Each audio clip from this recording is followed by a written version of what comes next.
여러분, 우리가 방언기도도 많이 하고 또 방언으로 또 귀신도 쫓아내지만은 우리가 방언 찬양도 많이 해야 되는 것입니다. 기도로 할 수 있는 것은 기도로 언어잖아요. 방언이라는 것이 우리나라 말 기도로 할 수 있는 기도하면서 예수 이름으로 명하노니 귀신은 물러가라 이렇게 할 수가 있잖아요. 가 할 수도 있고. 그런데 기도로 우리나라 말로 할 수 있는 것은 그 방언으로 다 할 수 있는 거예요. 방언으로 다 할 수 그냥 언어라고 생각하면 된단 말이에요. 하나님께서 우리에게 주신. 그래서 우리가 한국말을 하는 사람이 한국말로 된 한국어 노래를 부르기 위해서 가요를 부르기 위해서 또 따로 언어를 배워야 하는 게 아니잖아요. 또 따로 신령한 노래를 받아야 되는 게 아니라 이 말이에요. 그냥 부르면 되는 겁니다. 방언으로.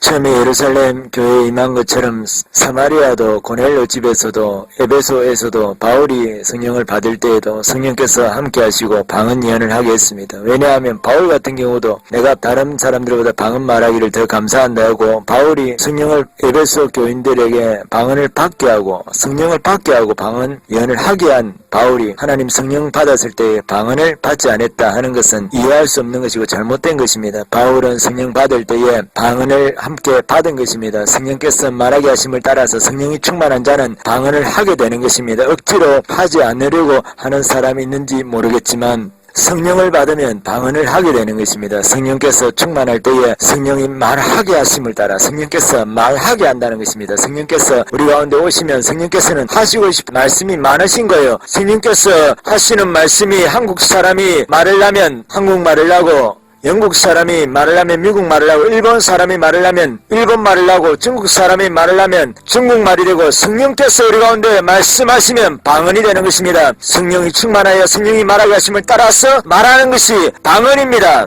그러므로 성령에 충만한 사람은 방언을 해야 하는 것입니다. 우리가 알아들을 수 없는 말로 성령께서 인도하시는 대로 말하는 것이 방언이요 성령께서 말하라고 하시는 대로 알아듣는 말로 하는 것이 예언인 것입니다. 그러므로 방언과 예언은 다른 것이 아닌 것입니다. 방언을 할 때 예언을 같이 하게 되는 것이죠. 성령께서 말하게 하심을 따라서 말을 하면 그것이 방언이고 알아듣는 말로 우리가 하게 되면 깨달은 말로 말을 하게 되면 깨닫는 말로 사람들이 알아들을 수 있고 내가 알아들을 수 있는 말로 하면 그것이 예언이 되는 것입니다. 마치 그것은 이와 같은 것입니다. 우리가 방언 찬양에 대해서 요즘에 어떤 기도원에 가면 그 방언 찬양 영적인 찬양이라서 방언 찬양을 받아야 한다 그런 이야기를 하는 경우가 있는데 그 잘못된 것입니다. 방언 찬양은 따로 받는 것이 아닙니다. 우리가 방언에 대해서 훈련이 되어져 있지 않고 방언을 많이 사용하지 않다 보니까 방언을 가지고 찬양하는 것을 못해서 그렇지 하면 되는 것입니다. 그건 연습하면 되는 것이죠. 방언을 받는 것은 연습하면 되지 않지만은 방언을 연습해서 하는 사람이 어디 있겠습니까? 성령이 충만해서 성령이 말하게 하심을 따라서 성령께서 오시면 성령께서 방언의 은사를 주시면 방언을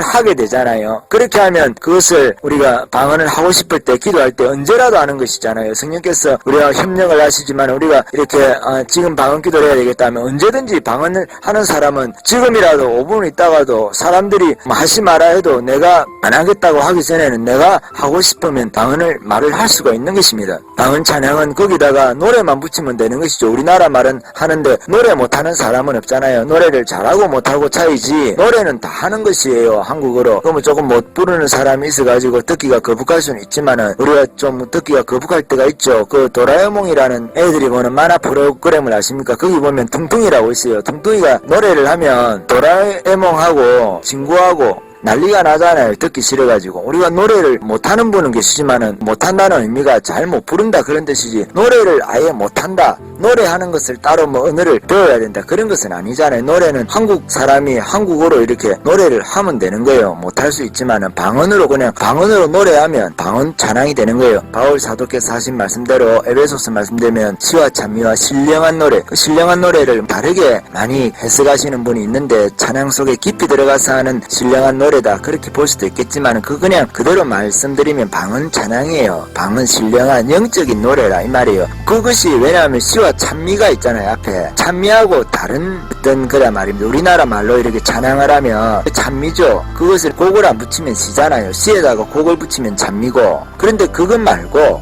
다른 것이 있다는 거예요. 신령한 노래. 그거는 방언에 관련되는 거예요. 방언 찬양이라는 거예요. 영적인 스피리추얼 송이잖아요. 영적인 노래예요. 영적인 노래. 우리나라 말로 하는, 우리가 알아듣는 말로 하는 그 노래, 이렇게 해석을 하면 안 돼요. 왜냐하면 앞에 찬미라는 것이 있기 때문에 찬미하고 구분이 안 되잖아요. 시와 찬미와 신령한 노래인데, 그것은 그렇게 신령한 노래가 그것이다 하면 앞에 찬미하고 같은 뜻이잖아요. 바울이 다르기 때문에 시와 찬미와 신령한 노래라고 그렇게 기록을 해놨거든요. 그러니까 시하고 찬미가 다르잖아요. 시에다가 노래를 붙인 것이 찬미잖아요. 그런데 신령한 노래도 찬미하고 같은 뜻으로 해석을 하면 안 되는 거예요. 이것은 노래는 노래인데 다른 노래라는 겁니다. 찬미하고 구분이 되는 노래입니다. 시하고는 당연히 구분되죠. 시는 곡을 붙이지 않는 것이기 때문에. 신령한 노래라는 것은 방언으로 찬양을 하는 거예요. 방언으로 기도만 하겠습니까? 방언으로 얼마든지 찬양을 할 수가 있는 거예요. 외마디로 이렇게 돌고래처럼 찬양하시는 분들도 계시고, 방언 기도 속에 얼마든지, 얼마나 그 기도를 들으면 방언 찬양하는 것을 이렇게 듣잖아요. 그러면 제가 진짜 천국 가 있는 듯한 착각에 빠질 정도로 그 방언 찬양을 깊이 하시는 분들은 그 찬양이 얼마나 아름다운지 모릅니다.